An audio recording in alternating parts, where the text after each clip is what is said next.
शहर के एक पुराने इलाके में तंग गलियों के बीच बने एक छोटे से मकान में 13 साल का अनिकेत रहता था। पढ़ाई में तेज, लेकिन हाल ही में उसके अंक गिर रहे थे। वजह कोई नहीं जानता था, न उसकी माँ, न उसके दोस्त और ना ही उसके शिक्षक।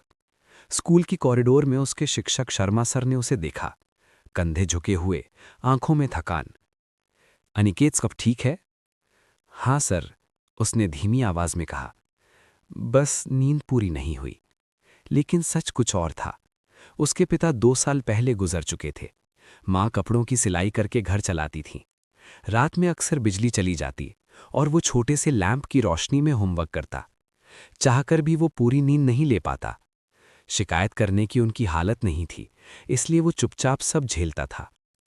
एक दिन स्कूल में निबंध लेखन की प्रतियोगिता घोषित हुई। विषय था मेरा सपना। क्लास में सब बच्चे जोश में थे। कोई डॉक्टर बनना चाहता था, कोई पायलट, कोई क्रिकेटर। लेकिन अनिकेत चुप था। उसके पास न नया नोटबुक था, न व्यवस्थित विचार। बस मन में एक भारीपन था। घर जाकर उसने पुराना कॉपी उठाया। पन्ने खत्म हो चुके थे, केवल एक आखिरी पन्ना बचा था। उसने मैं बड़ा होकर बहुत अमीर नहीं बनना चाहता। मैं बस इतना कमाना चाहता हूं कि मेरी माँ को रोज घंटों सिलाई मशीन के पास ना बैठना पड़े। मैं चाहता हूं कि मेरे घर में रोशनी हमेशा रहे, ताकि मुझे पढ़ने के लिए कोई दीपक ना जलाना पड़े। मैं शिक्षक बनना चाहता हूं, क्योंकि मेरे सर कहते हैं कि अंधेरे में भी पढ़ाई करने वालों के सपने सबसे चमकते हैं। मैं उन बच्चों को पढ़ाना चाहता हूं जो सपनों से पहले परेशानियों से मिलते हैं। मैं उन्हें बताना चाहता हूं कि उनकी हालत उनकी मंजिल नहीं है। और हाँ, मैं चाहता हूं कि एक दिन मेरे पास इतना बड़ा घर हो कि माँ बिना सिर झुकाए चल सकें। लिखते लिखते उसकी आंखें भर आईं, लेकिन उसी रात उसने निबंध पूरा किया। अगले दिन निबंध जमा हुआ।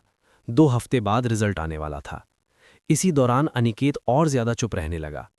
माँ को चिंता हुई। क्या हुआ बेटा? कुछ नहीं माँ, बस सोचा निबंध अच्छा नहीं हुआ होगा। प्रतियोगिता के दिन स्कूल का हॉल भरा हुआ था।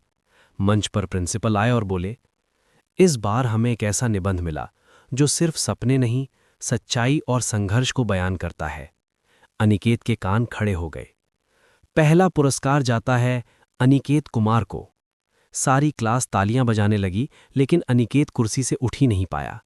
वो हैरान था, उसे यकीन नहीं हो रहा था। मंच पर पहुंचा तो प्रिंसिपल ने कहा, बेटा, तुम्हारा निबंध पढ़कर हॉल में हर शिक्षक की आंखें भर आईं। तुम्हारा सपना सिर्फ तुम्हारा नहीं, आधे से ज्यादा बच्चों का है। शर्मा सर भी पास आए। कभी किसी को अपनी हालत का बहाना मत देने देना अनिकेत, तुम्हारी कलम बहुत मजबूत है। अनिकेत की आंखों से आंसू गिर पड़े। इस बार थकान के नहीं, भरोसे के थे। उस शाम जब वो घर पहुंचा, माँ चूल्हे के पास रोटी बना रही थीं। अनिकेत ने उनका हाथ पकड़कर पुरस्कार दिखाया। माँ ने उसे गले लगाया और कहा, तुमने तो अपने पापा का सपना पूरा कर दिया बेटा। उस रात पहली बार घर में अंधेरा नहीं लगा। दीपक वही था, पर रोशनी अलग थी, उम्मीद की।